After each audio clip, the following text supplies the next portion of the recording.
Some businesses succeed, some don't. Then there are those that seem to have been around forever. The true entrepreneurial success story. How did they do it? What was their vision? What makes a success? In this special episode for Eye on Annapolis, we speak with the true success stories, those business owners that have been around for decades, learn from their successes and failures. Now, here's host John Fernay. Well, I have not been up this driveway in a long time. I'm here at the Summit School in Edgewater, and I am with you're not the principal. No, the executive director. The executive director, Dr. Mele-McCarthy. And what is the difference between an executive director and a principal? That's probably why I'm not sweating, because I'm not in the principal's office. Okay, that's... Yeah. So the difference is in this structure, the executive director is the overall administrative head for all the operations of the school. Okay. So the Summit School is a day school for grades 1 through 8 for bright kids who learn differently. But it also has Summit Resource Center, which is a concern that does testing and tutoring for children in the community from many different counties that come to us, because we do have a niche for learning disabilities, as well as we do a lot of free talks, and we do low-cost symposia, and we also have camps, academic camps in the summer, as well as the business end. So the fundraising, building our endowment, and working on the expansion that we're currently having, which is why the driveway looks so different to you. So the executive director is kind of like the CEO. Okay. And then we have a director of education who essentially is the principal, who is in charge of the day-to-day operations of the school program. And the education aspect of that. That's great. You guys are celebrating a huge year right now, and it's your 30th year. And I know so many people that have come through here, some for actually a short period of time and some for, the duration. And it's just a wonderful resource in Anne Arundel County, and I'm sure the reach is a lot more than just Anne Arundel County, because it's such a unique program. What is the Summit School? I mean, what is your student? So the Summit School is a very important place and a very outcome-based place for children who struggle with dyslexia and other learning differences. So our kids come to us because they just have not been able to do school in a mainstream traditional school setting. So they come to us because they have reading difficulties. They come to us because maybe they have math difficulties, writing difficulties, spelling difficulties, organizational difficulties, and they just can't get the skills they need with the kinds of services that are offered in public school or even offered in some independent schools. Sure. So they come to us because we integrate everything that we do all day long. So all of their reading, their math, their writing, it's one program all day long that runs through. And a lot of times children who struggle in this way, it's not just about the reading skills or it's not just about the math skills. It's about their ability to process large quantities of information. Their brain just runs a little slower than everybody else's does. And when it gets filled up with too much information, it goes on shutdown. As well as a lot of our kids struggle with remembering a lot of things at one time. And so we know how to teach rigorous grade level academic content in a way that matches the processing issues that our kids come to us with. What's important to know is our kids are average or better cognitively. So my favorite line is, I will not play chess with most of the children that come to the school because I will be horribly embarrassed. You need to be humbled every now and then. Humbling is a good thing. So what people don't understand about children who struggle with reading despite some help and despite good instruction is they believe that maybe the child isn't capable. All of our kids are capable, and we show that because our kids graduate from our program, go on to traditional high schools, go on to college. And for those who don't go on to college, they're entrepreneurs, they're actors, they're artists, they're photographers. They're successful. And they're successful because while they were here, they understood who they are as learners. They understand what they need to do as learners to be able to understand and learn information. And they understand that it's really okay, and they have a lot of talents and a lot to offer the world. And so then they go into the next place, high school, squarely confident about who they are, politely telling their teachers, this is what I need to be successful.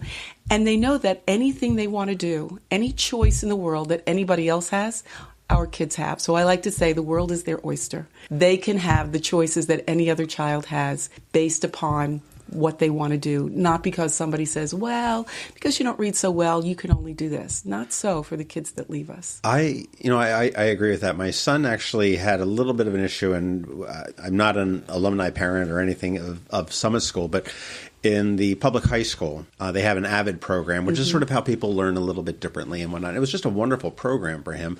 And again, it was one of those, as you said, it's a student can come in and say, this is what I need to succeed. The ability to have that established at a younger level is critical. And we all do learn. And this is so fortunate because I remember, I'm not going to venture to guess your age because that would be impolite, but I'm 56. And, back when I was younger, I was, if somebody was, dyslexic, my sister is dyslexic, and, she was, put into a special school and really never given much ambition, if you will, to do it. And to have something like that people, and it's not, I like to say it's not really a disability or it's just a difference. It is exactly that.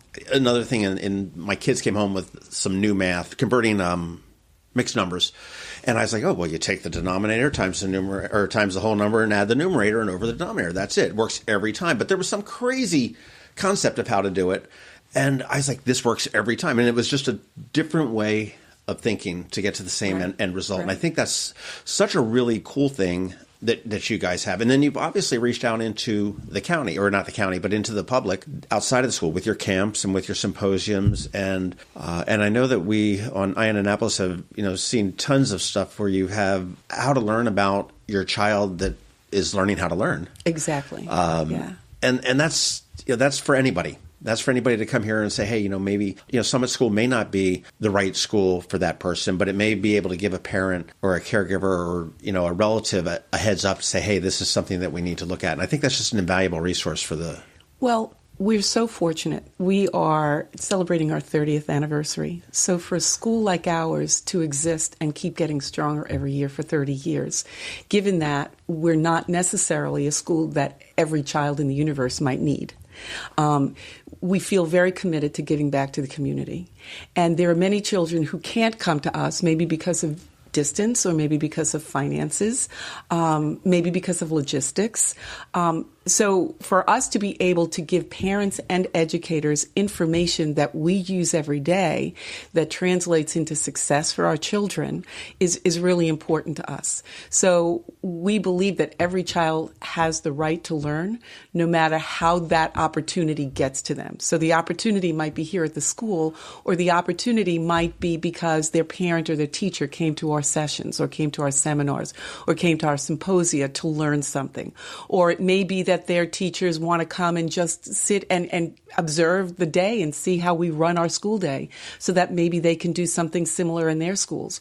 We are committed to offering those kinds of opportunities to parents and educators in Anne Arundel County and in other counties. We take kids from 9 Maryland counties. Wow. We're situated in Edgewater, but we do take children. We have kids coming from St. Mary's, an hour and a half. We have children coming from Calvert County.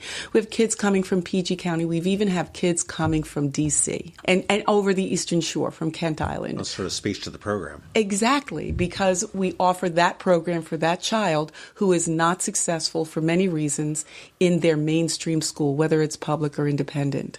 Well, it sort of sounds like like when you get in your car and you put your GPS on, it gives you like 9 different routes to get to the same place. And we just got to figure out the right one that gets us there exactly the best way for us. Where does Summit School start? I mean, how did this all get started 30 years ago? So it started, basically, the school opened in 1989, but the workings for the school probably started in 1987. Jane Snyder is our founder, and she had a private practice in Annapolis, and she was an educational diagnostician. Okay. And so she was seeing that there were many children who weren't being served well in the schools, and so she would refer them to a couple of schools in the Baltimore area, and those schools just they ran out of room. They had a waiting list. So she said, they were told, Dr. Snyder, why don't you just start a school? And so in 1989, she started the Summit School because of a need in this area. It's very hard for families to get up to the Baltimore area. So the school originally started in Upper Marlboro in a house on 301. And after 5 years, the enrollment grew to the point where the board, we're a nonprofit, so we have a board of directors. The board said it's time to look for a home. And so we found the horse farm here in Edgewater, across from Camp Letts, and developed it into a school. So we have the house where you're sitting, which is our administrative offices, and then we have the barn, which has instructional spaces, and then we built the school building, which houses the main larger classrooms. And then in 2002, we finished the student activities building, which is the gym, the music room, and the art room. So you guys have really grown over. We have really grown and really established our roots. Not only do we take children from 9 Maryland counties and D.C., but we have children that come here from different states. People actually move here because they've researched and learned about the Summit School, learned about the successes that we have, and actually relocate their families so that they can come. We even have children coming from different countries. We had a child who came from Hong Kong, a child who came from France, and how does that work? Just out of curiosity, do you is there a host family that? No, what they do is they search the internet. They read about us. They call. They come. It might be a Skype call, or they may come to the States to visit. And they listen to our admissions director, they see what we have to offer, and they decide, based upon what they've researched with other schools, that this would be the best school for their child. And then how do they do they put their child with a host family, or do they No, move? They move. They move here? They move. Okay. Yeah. They move. So we're That's always. Impressive. It is impressive. In fact, we had a call from a man who was traveling in Spain, who is from Saudi Arabia but lives in London, and he's looking for a summer program for his children because he's going to be having the summer in Annapolis somewhere, and so we got a call from him, and his children are going to come to our summer academic camp, and so it's amazing the reach that we have. Where does Summit get its name? Is that the summit, to go to the peak, the mountain, and to go rise, to the peak, right, and to okay. rise to your potential, the peak of your potential. I thought it was, but I wasn't absolutely sure of that. Yes. So, what's the future? What's your enrollment actually? Our enrollment hovers between 100 and 115. And so that's all we can handle at this school. And I love to say that when we have 115 students, the only place we have are the chandeliers left. Okay. And so currently, because of that, we know the need is there. We know that the county, especially Anne Arundel, is increasing, and more children are moving into the county. About 10% of all children would be expected to have some kind of academic difficulty in school. Of that 10%, we would say that close to 5% need a school like ours. So we know that there's a demand. We also know that children tend to reach us more in the 5th, 6th grade level than in the 1st grade level. And here's why. Sometimes parents are given advice, well, you can't tell if your child has a reading disability or struggles with reading until 3rd grade. That's not true. Sometimes parents really know that their child is struggling, but maybe don't have the means financially or logistically to bring their child here. Or sometimes they're getting help in their public school or their private school that looks like it's helping. But by the time a child, not all children, but some children, the kids who need us, by the time they get to 4th, 5th grade and they're still reading way below grade level, or their math is still below grade level, or their written language is really not where it needs to be at all, or their organizational skills just get in the way of them doing school, the parents say, how is my child going to do middle school where the expectations in today's day and age are so great? And then how are they going to do high school? And oh my goodness, how are they going to go to college? Or what kind of choices will they have for career? And the term that Maryland State Department of Education uses is college and career ready. So parents start to look at their children in 4th and 5th grade. They might not have that college and career ready phrase in their head, sure, but essentially that's what they're doing. So 60% of our children are in 6th, 7th, and 8th grades. So currently we have to cap our classes because of space. And we know that there's a need. And so what we're doing is we're expanding. This is our 30th year anniversary, but we know that there's a need for us. And so we're expanding for the school program to accommodate those kids who really need us so that we can launch them into high school and into their college or career with confidence and success, as well as the fact that the need for our testing and tutoring services is growing. So it's grown rapidly over the past 3 years, but we don't have space. We have one room for our clinicians. We have to figure out and share space. And so there's a lot of plans for increasing capacity for testing and tutoring, for increasing capacity for an after-school drop-in, for supervised homework. All of those things that maybe children who don't need the Summit School but may need those services to help them be successful at the schools that they currently attend. And then, so the drop-in, that would be for somebody that may be in public school or another private school or something like that. Wow. We just don't have the facilities for that. And the other thing we're doing is, we started a sports program in 2006. Since most of our kids are older, these kids need that sports program. Now, not all kids are sports-minded, but for the kids that are, it's a really important piece. And for many kids, that's how they shine, because they feel like they're not competitive academically, but they are soccer stars, or they are basketball stars, or they are lacrosse stars. And I have to tell you, through the years, we have been undefeated several seasons in basketball and lacrosse. Not that I'm competitive, but the bottom line is we don't have a field. So now we're also putting a field in that we are willing and hopefully be able to share with the community. So we have expansion on our minds. So you're expanding your capacity here at this campus. Correct. Is there thought about another campus in another part of the state or the county or the area? No. No? We want to do... I saw you rolling your eyes going like, what the hell are you talking about? My thought bubble was a little nicer than that. If you want to do something well, you do it well in this place that you are. It's very difficult. Schools that have tried to expand and have other sites, it's very difficult to provide the quality that you can provide at one site with dedicated purpose, mission, eyeballs. It's very difficult. I find that in many businesses. I know several restaurants that have had a hugely successful business, sold out every night, and they felt, oh my gosh, we're too small. We need to get a bigger place.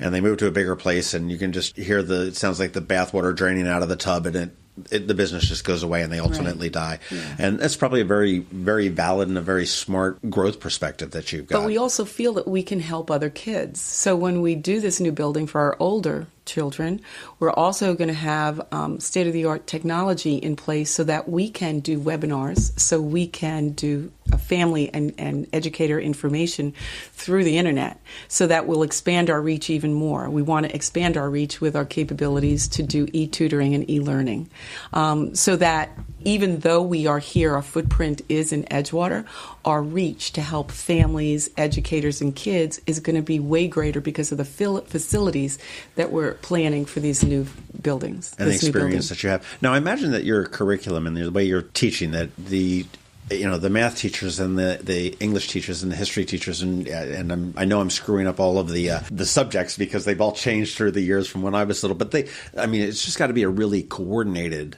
effort between all of them, right? It is. So that's a really good point.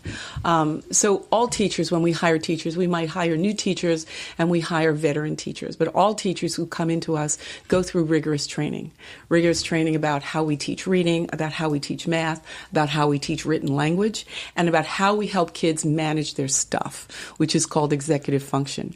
So the day for the children are sculpted in such a way that it helps them manage their stuff, but it also teaches them to manage in a way that when eventually they have all of their things together, they've got their papers together, they've got their homework, and when they go to the next place, the schools that take our children say, they're so organized.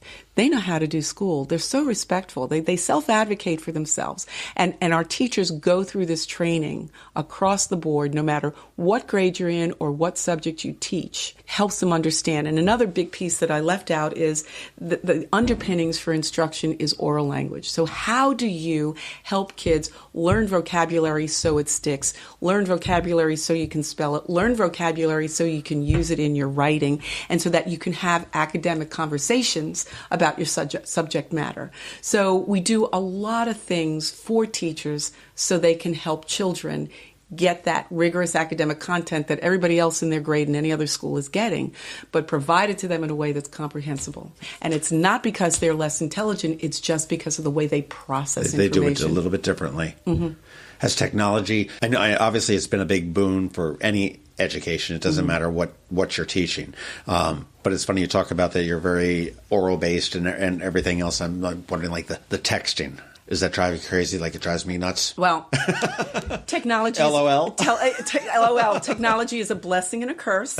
So technology is our friend and is our students' friend. So for us, having smart boards in our classroom makes it so much easier to bring non-print media, makes it very easy for kids to play games and change the content of the games very easily. So those smart boards are really important to us. Our sixth graders start with a one-to-one device, and we started this several years ago. So they might have an iPad, they might have a Chromebook. So we teach our children early on how to manage their technology and how to do it with politeness, and also how to do it with common sense. So we have a tech users contract that when a child starts sixth grade, before they can start with their device, we have a very strict tech users contract that the child and the parent. Here's the rules. Here are the rules. And it used to be said years ago, before technology, what happens out of school is out of school. Administrators deal with what's in school. But I'm here to tell you, and I'm sure you see it, that social media is the bane of any school's existence, because the bullying and the hard stuff that goes on social media outside of school comes right into school. So we work very closely with children and their parents. We don't shy away from helping kids understand what happened on social media probably is not okay, and it's an opportunity to learn. So we take that very seriously. I've always taken the position on social media with what I post personally. I use I call it the grandmother rule. Exactly. I said, if grandma would be embarrassed, it doesn't go up. Exactly. If she would be shocked and shake her finger at me and warn me and yell at me, I might think about it. Right. Depending on how passionate I was. Exactly. Yeah. And if she would laugh or snicker, and then it's fine, and we move on. And that's such a hard lesson to learn for children, to find out what those boundaries are. It's opportunities to teach. So sometimes there's contingencies, especially if they've been told, but it's always an opportunity to teach, because kids do not realize the ramifications of how hurtful and how dangerous and harmful the silly things that happen on social media can be to them personally, or the person that it affects. So it's always an opportunity to teach. I had seen a incredibly powerful FBI speech on it was child thing, and he asked a group of parents, said, "Hey, who's got a kid that might be online right now?" And this was days of AOL chat and Yahoo chat, so it wasn't nearly what we have today. And he was just talking, and within minutes, at a Baltimore office, because he knew all the sites to go to, and he's tapping away, and we can barely see the screens that he's doing. And he comes back, he says, "Okay," he says, "I just asked you whether you had a kid and what some real basic questions." And I said, "Okay, well, your name is Joan, and your daughter's name is Mary, and you've got a brother named Sam. He gets home from school at 3:30. She's at home alone. Yep. She's number 5 on the soccer team, and you got a dog named Fluffy, and you work at this school." Yeah. So what's to stop a predator from coming in and saying, "Hey, I work with your mother at this school, and I got Fluffy, got sick, we got to take her to the vet, your mom's going to meet us there." Right. Who wouldn't get in? That's right. And it's just, so when you have the ability to teach the dangers of the internet, as is the beauty. I mean, you look at what we've got in our hands, and certainly I think for people that learn differently, I think that that's a great asset for them, the different resources that they have available to them. So for our guys, there are some children who are so very deeply dyslexic, who are exceptionally bright, but reading, despite our best efforts, still is hard for them by the time they get to 8th grade and are graduating. So all of our kids know how to access print using technology, and they also know how to generate information using technology. So print to speech and speech to print is an important function of how we work with children, so that when they go to the next place, if they're reading, because they are so hardwired in terms of their dyslexia, they still can do rigorous academic work because they know how to use technology. Yeah. It's important, but we also, there's things that go along with it that we have to teach. The games that kids play, Minecraft and Fortnite and what other, I mean, my kids are older, so I don't know them all, but the point is they play with other people, and we're constantly telling them, how do you know who you're playing with? Don't play with strangers. Sure. If I were a parent today, and I have some grandbabies, it's Red Monkey 348. I struggle with that, and I just hope that repeated exposure and repeated teaching, the kids understand. Okay, I only can play with kids who I know. It's frightening. It is. But it's our duty to help kids understand that too. It's not just parents. We work with children as well. Right. If parents are suspecting, if parents are suspecting that their child learns a little bit differently, and again, as you said, there may be reasons that they don't see it, whether they feel it's too young, there may be some denial that jumps in there and the whole nine yards. What's their best angle? I mean, do they have them to an educational testing consultant? Do they, make a call to the Summit School? Do they talk to a guidance counselor if they're in public schools or? So the biggest thing is when you have a child who's struggling in school, the biggest thing you want to know is what, why, how, when. It's like if you don't feel well. If you don't feel well and you don't go to a physician, you don't know how to fix it. So you can take an aspirin or you can take a Mucinex, but if you don't get better, you're still with I don't feel well, right? So it's the same thing with children who struggle in school. When you need to know the reasons why. So going to your school, if you're in a public school, or seeking out an educational diagnostician, whether it's a clinical psychologist or a speech-language pathologist, who can do some work with your child, some diagnostic testing to figure out how is this child learning, what are their skills, and what is their processing capabilities, and how can their processing help or hinder their ability to learn. That will be the very first step, because it's that step that helps you plan out what they need. Maybe they just need some tutoring. Maybe they need intensive tutoring. Maybe they need the Summit School. You just don't know until you have the diagnostic data. Now, do you have an admission, I guess I'll say a bar, as far as your students that come in? I mean, is there do they need to have seen a medical doctor with a diagnosis? And I don't know if that's the right word. Yeah, it's not a medical doctor. So that's a really good question. So when parents come to the Summit School to see if possibly we could be a good match and if we could ethically provide the services that we say we provide, we ask that parents get a psychoeducational evaluation, which is a cognitive and an academic evaluation, so that we know where the child's academic skills are, but we also know that the child is cognitively capable for the rigorous curriculum that we offer. So we want children to be successful here. We don't want to be yet another school that the child is not successful at. Sure. So that is the requirement, and we take a look at the paperwork, and if we think that we can ethically offer the kinds of educational environment for the child, then we'll invite the child to come in and do a shadow day. And then after the shadow day, the admissions team will determine whether or not we can deliver on a promise to the families. And so that's how we go. And so our population are children with dyslexia and other learning differences.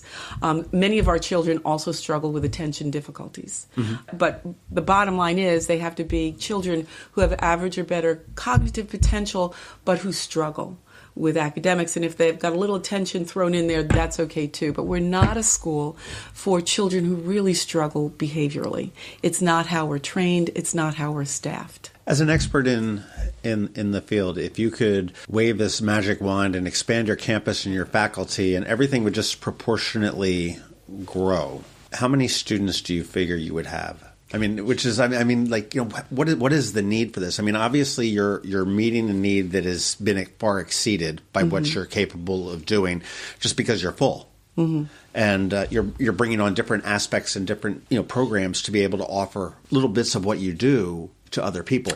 But I mean, how big is the need? So that's really a good question. So if I had that statistic at the tip of my fingers, I could tell you. But if you think about how many school-age children are there in grades 1 through 8 in Anne Arundel County alone, then you take 10% of that, because that's what research shows. 10% of those children would be expected to struggle some way in school. And of those 10%, up to half of them might need our school, or a quarter of them might need our school. And that's just in Anne Arundel County. Okay, so I don't have a number on that. So for Anne Arundel County, we're talking 1,500 to 3,000 students. Possibly. Yeah. I mean, we've got about 84,000 students in public schools. And that's just Anne Arundel County. So what about PG County? What about Calvert County? What about St. Mary's County? The neighbor, right? We can make Calvert County. What about over the bridge? 20 minutes, sure. So I mean, so easily we could be a school with 1,000 children. Wow. Easily. That's were the finances and the logistics and the information. Sure, out everything there. needs to be equal. I mean, there's obviously different situations for everybody, right? And no school is right for everybody. Exactly, as evidenced by my 2 older kids that didn't graduate with less than 6 years of college and 3 schools. So that's, but they did it. Yes, they did it, and that's what counts. I've got 2/3 of them employed, and the last third is graduating from American in May. So I'm looking forward to my raise and Exactly, almost home free. Well, I'll tell you, Dr. Joan Mele-McCarthy, the Executive Director of Summit School, I thank you very much for your time here today. I congratulate you on 30 years and look forward to what comes down the pike. Thank you.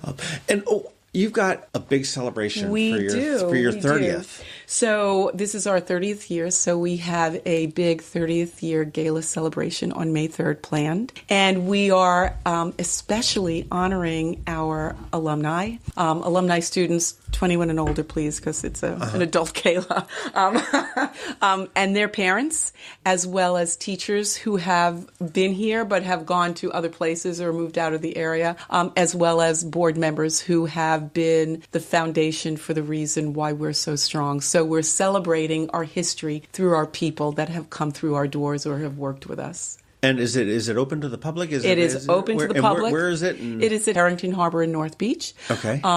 Nice venue. It's beautiful. It's lovely. We will have a small program, some silent auction, paddle race, and we'll also have music and dancing, and it will be a lovely, lovely evening. And I imagine that we can go to summitschool.org. Correct. And get tickets or Correct. find out more information, find out what's the deal with the auctions and everything else. Yes. I've seen some of your auctions. You went online with some of your auctions before. We do an online auction. We haven't opened it yet, but we do an online auction as well as there at the venue at the event. We have silent auction going on as well. It's good swag. Yeah, you've got swag. You've got some well-connected alumni, I think. Yes. You see some of this good swag that's coming here. Right. Well, again, thank you very much for your time today. Congratulations. Thank you. And have a great party on the 3rd. Oh, we're looking forward to it. Thank you. Join us. Thanks for listening to this special podcast for Ion Annapolis. Please be sure to visit ionannapolis.net for all your local news, events, and opinions. And in case you haven't already, please subscribe to the Ion Annapolis Daily News Brief, where we bring you your local news direct to your phone or tablet every Monday through Friday at 7 a.m. Subscribe on iTunes or Google Play.